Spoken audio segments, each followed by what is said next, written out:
Hi, sweeties. How are you doing? Welcome to Naya. Sim, thank you so much for the support. Hope you all are doing great. So, this video, somebody said something like Trump supporters are kind of still right, and somebody picked it up and said, no, they are not. It's not because they are not informed, but it is just because of white supremacy, right? And somebody was asking, do you know the meaning of overt and covert racism? Now, I am going to say this. Majority of them thought that they are going to be exempted from all this brouhaha going on, right? Because they have always been, like, covered by with their privilege, the privilege that they always deny that they have. They always they think it was like their privilege was going to cover them up, but not this time around. Because, like the sister explained about overt and covert racism, what this man did to someone that looks like this is also what he is going to do like me. And that was also my analysis when I was asking the people that voted for him. Did this man at any point in time tell you that when you go out as a Republican, that once you tell people you are a Republican, it means that you will not, you'll be treated differently from the Democrat? No, that is not it. It has never happened, and it will never happen. And that is also the mindset they had before they voted for who they voted for, because they thought they will always be exempted from some certain things. You know what? Let's get into this video. If you have more than two brain cells and a moral compass, then you know that Trump is doing whatever the opposite of making America great again is. And as someone who studied international affairs in grad and undergrad, I just can't help but find it a little bit funny to know how much the US invested in maintaining its geopolitical influence in its hegemonic power status, as well as fighting the threat of communism, only for some dude to come into power to just look around and be like, what's the point of all this again? And I know that the dynamic that the United States has on the world stage is a controversial one and has been for quite some time now. And that's a whole other conversation. But if you are the leader of that country, a country like the United States, and you say that you want to make it great, I fear that part of what makes it great is also what makes it seem like it's the world's purse strings, that it is everywhere. A dynamic that the United States created intentionally to maintain its power and influence. Because if you're really that powerful, you don't actually ever have to exert that force. That's something that people much smarter than you and I figured out a long time ago. And that's why it's honestly preferable to have someone in charge that at least has a basic understanding of the geopolitical landscape, international affairs, the history, how we got here, and the US's role in it, and how a lot of the current international structures and systems were the doing of the United States. Because a lot of people smarter than you and I realized a long time ago the importance of soft power, something that the United States has mastered. That is why, as an American, you go to most parts of the world and you have this expectation that they're going to speak English, because most parts of the world does. That's why, as an American, you have a very powerful passport. You can go anywhere. That's why things are so cheap here, because we can export manufacturing, we can export labor to other parts of the world because we have good trade relationships with them. But instead, what he's doing with this new administration is creating an international landscape that is even more scary than it was before, even more uncertain and unstable than it was before, leaving a vacuum for someone else to come in. And it's probably going to be China, our arch rival enemy. We're creating a world for them to succeed, to overtake us, to do well. So, I don't know. I feel like as this continues, I'm actually more and more of the belief that Trump is either the Antichrist or a Russian/Chinese operative, because it's almost like it's too perfectly sabotaged. Do you know what I mean? Like, it's literally sabotage in front of our eyes. He is sabotaging what decades of work. I mean, we destabilized nations, people. Do you remember the Cold War? The proxy wars in Africa and Latin America to maintain our geopolitical influence, liberalism, to fight communism, the ideological warfare that is communism. And now we're creating a world where China will reign supreme. where our allies are scared, where the structures that we created, we're going back on all of them. We created these structures. I know Trump is trying to convince all of his allies that the world is taking advantage of us in some way. No, we did this. And it's actually so unfortunate that like how can he not be the Antichrist? How can he not be an operative? It's like direct sabotage. And how is no one in the White House, in the office, none of these career politicians are saying a single word? They know better. They know better. And they're just letting this man sabotage everything. Because even after he's gone, the United States cannot come back. Like, it's done. We cannot come back from this. It's done. We struggled to come back from it after the first administration. How many administrations after this are going to grovel on the international landscape, to Europe, to the international community, so that we can get back to where we were before? And I feel like the United States is like the white people of the world, and we're about to understand what it's like to be marginalized. We're about to understand what it's like to be like the rest of the world. You know, the people who voted for Donald Trump are far too stupid to realize what they've done. Guys, we need to retire this narrative, okay? MAGA Republicans are not stupid. They didn't vote for the orange madness because they're stupid, okay? Or uninformed, which is another narrative that keeps getting passed around. They're not voting against their interests because they're just too dumb and they're just uninformed. Their interest is, say it with me, white supremacy. MAGA supporters, Trump supporters, their interest is maintaining the system of white supremacy. White supremacy is their number one top issue. Sure, they care about the economy. Sure, they care about gay marriage. Sure, they care about all of trans people. All that stuff they care about. But the most important, the number one top thing on their list is maintaining the system of white supremacy, especially the people who are at the bottom of the hierarchy when it comes to white supremacy. They have the strongest, most vested interest in upholding white supremacy, because if they can't survive, if they can't thrive and do well in a system that is literally handing it to them on a silver platter, then they know that they will be crushed if they remove that system. White supremacists, white delusionists, as people have been saying, their number one fear is not black people. It's not POC. Their number one fear is competition, because they know they can't compete. They were born with the proverbial silver spoon of white supremacy in their mouth, and they still suck at life. And what frustrates me so much about this is non-MAGA white folks, Democrats, liberals, leftists, everybody on the left who does not support that man who is white. Y'all refuse to see your brethren for whom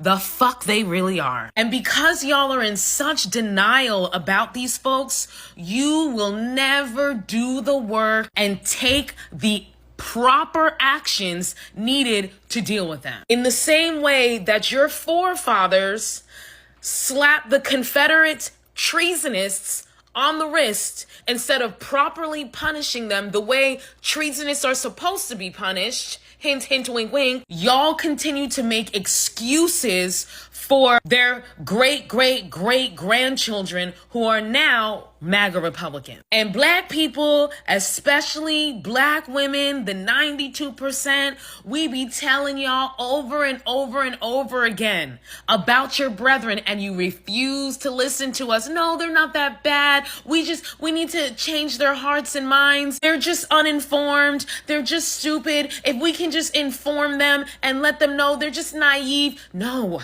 They are cruel, and the cruelty is the point. They are people who recognize the zero-sum game that is white supremacy in this country. And they are people who recognize that without white supremacy, they would be even worse off than where they are today. And until non-MAGA white people wake up and acknowledge that truth, them motherfuckers are gonna destroy this whole country. Do you know the difference between a covert racist and an overt racist. It's very simple. The difference is what they're willing to do to white people. It's never been about us. It's never been about any marginalized race. It's always been about whiteness. And Donald Trump is an overt racist. He doesn't give a fuck. He will do to white people exactly what he will do to non-white people. And you're about to watch this entire world respond differently to Zelensky in Ukraine than they have responded to Sudanese people, Congolese people, Palestinian people. Our people will continue to die. They will continue to perish while this world finds a way to save the Europeans in Ukraine. Joe Biden is a covert racist. He'd do a whole lot of fucking things to us that he couldn't stand the thought of doing to Europeans and European Americans. When I voted for Joe Biden in 2020, I made a promise to myself that I'd never fucking vote for him again. I was not going to be backed into a corner voting for that covert fucking racist. And I stood on business.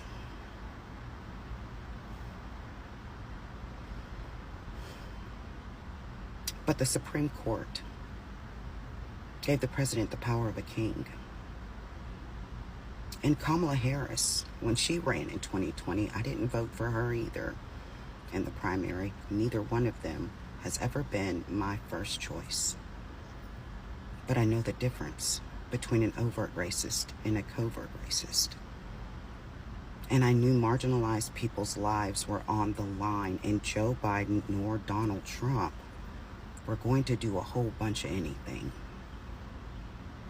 to save any of us. This world is going to band together to save whiteness while we perish. And we will continue to perish as long as we allow ourselves to be divided. What black people did during this election, I don't care how you see it. We know why we did it. And we did it. We voted for Kamala Harris because we know the difference between overt racism and covert racism. And just like our lives were going to be in jeopardy, we knew Palestinians, Congolese, Sudanese, Haitians, marginalized races around this globe were going to suffer.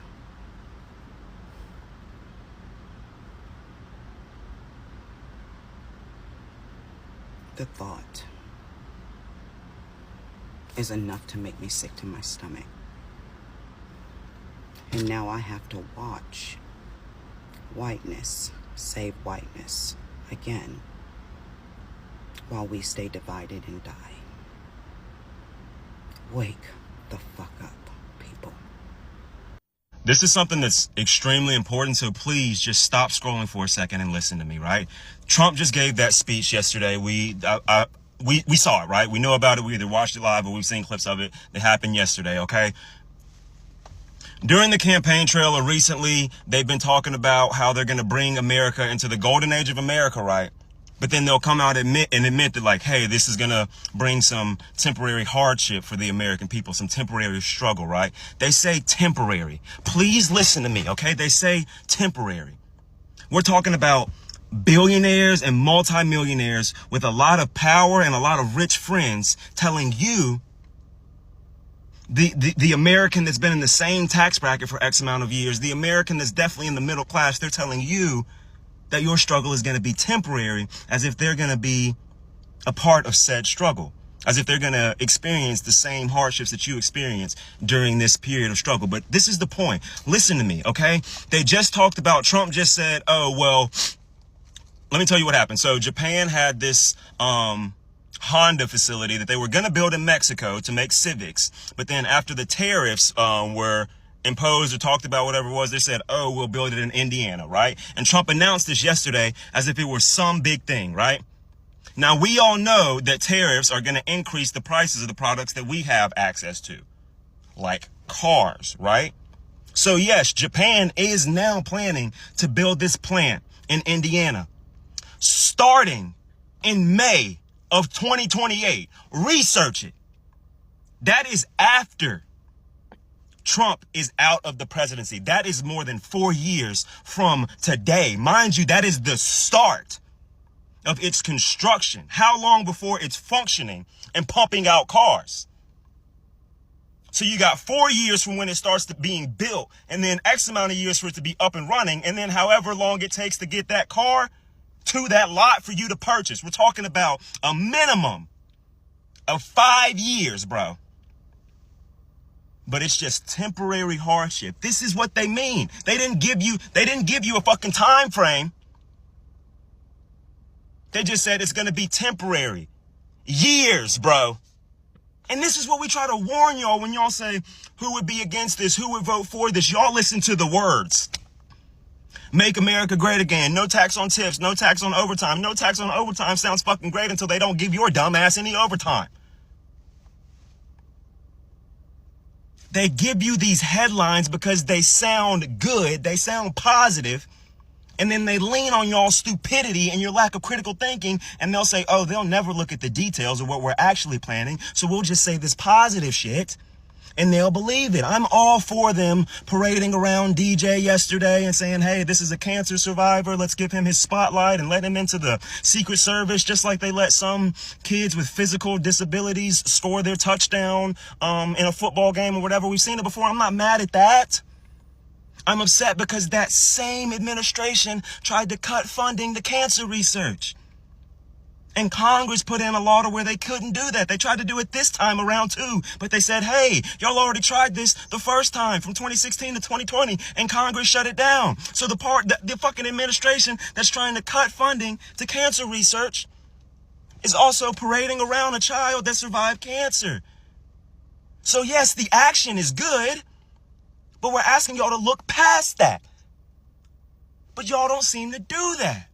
I'm so glad that she posted the video and clarified it, because apparently they want to harp on this whole transgender thing. And Trump spent all that time talking about the transgender person that beat this record by 5 hours and yada, yada, yada. He harped on that 5 hours, 5 hours, 5 hours. Transgender. It's a co-ed race.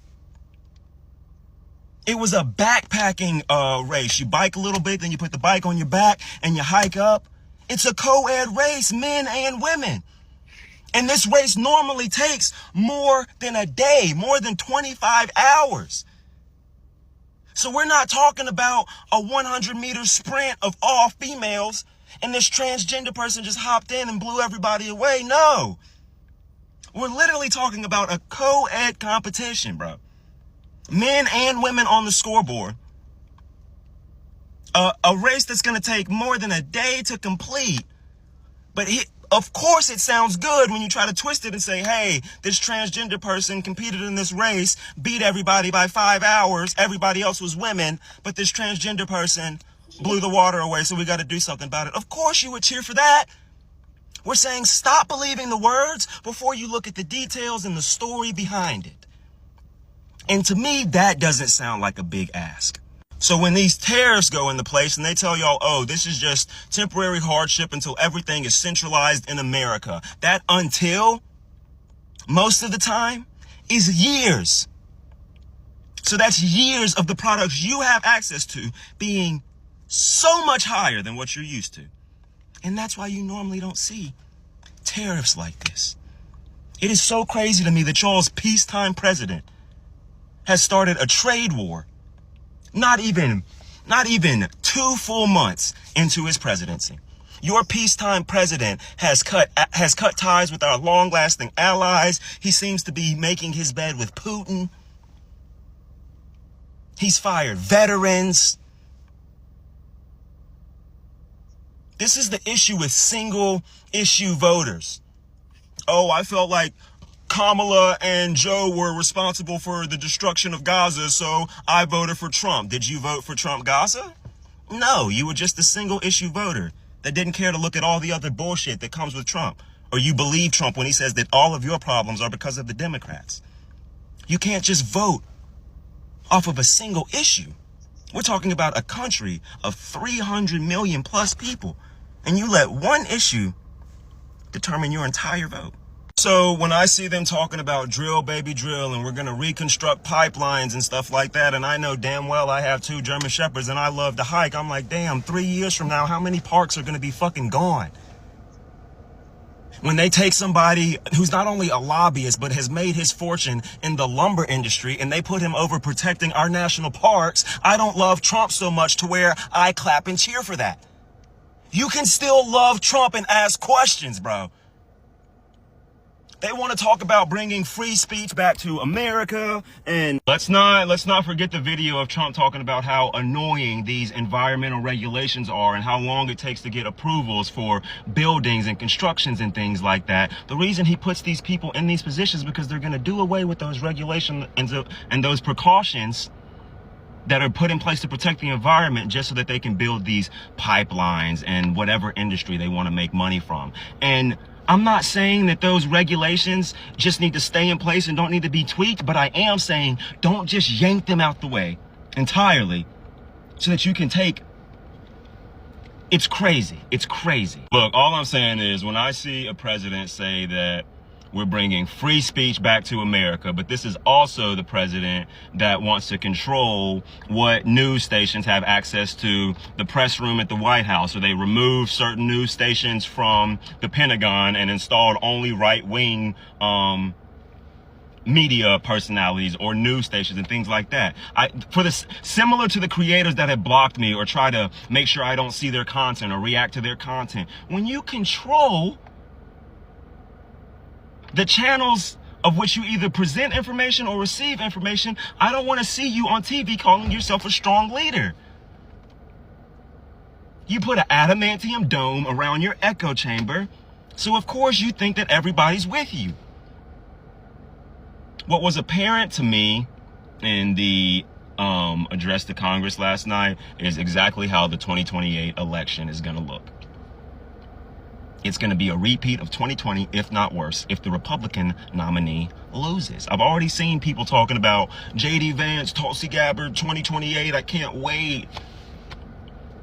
We already know what MAGA would have done had they lost the 2024 election. Now they get another 4 years of their cult leader in power, knowing he can't run again, even though they're going to try to do some bullshit to let him run for a third term. If they don't figure that part out, they're definitely going to find his fucking mini twin to just try to keep that agenda going.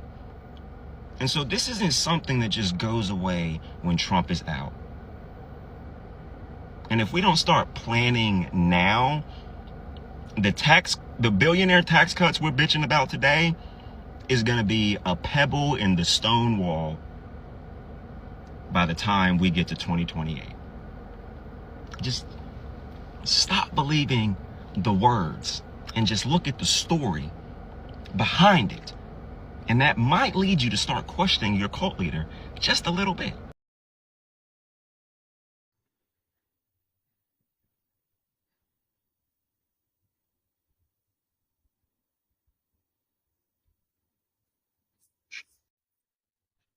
This is all I got from this video. I love the way you said cult leader.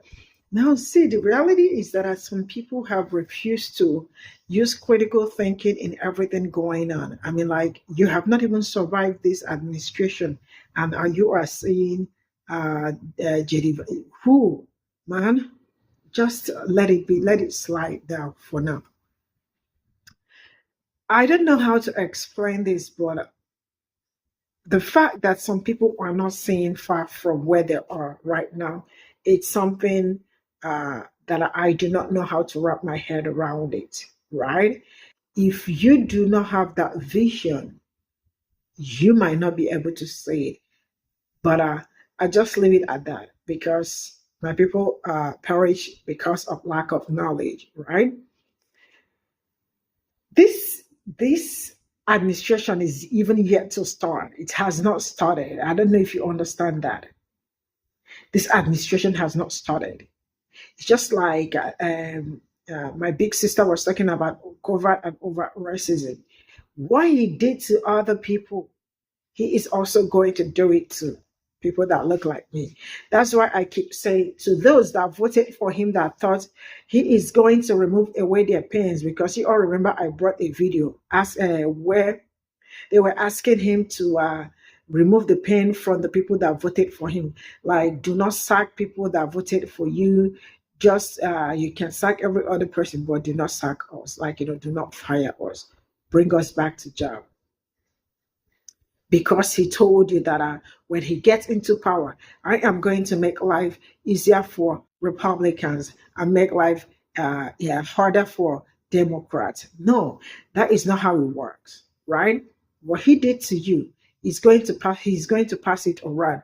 That is something you all do not understand, or you all knew it. But like you all said, you all were preserving your race. Like, you wanted someone that looked like you to continue to be there.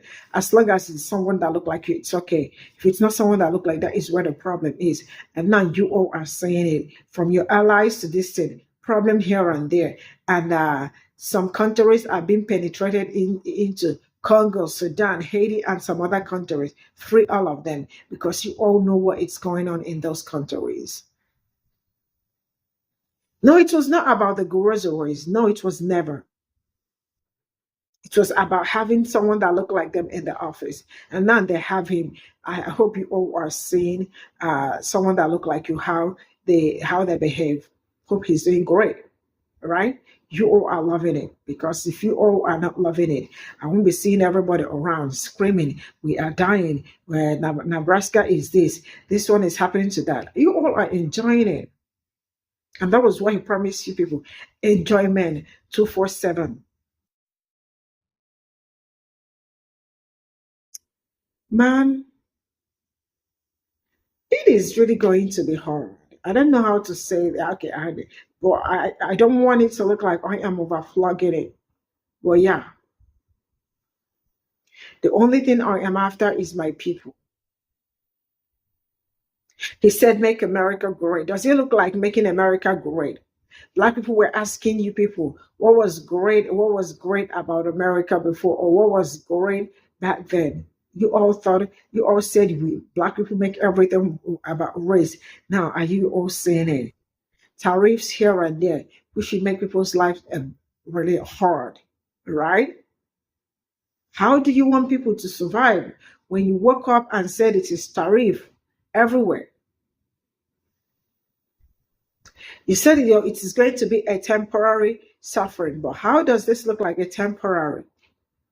Because tell me how somebody that know what he is doing came into office straight up from that same day he came into office, executive orders that he probably did not even think twice before signing them.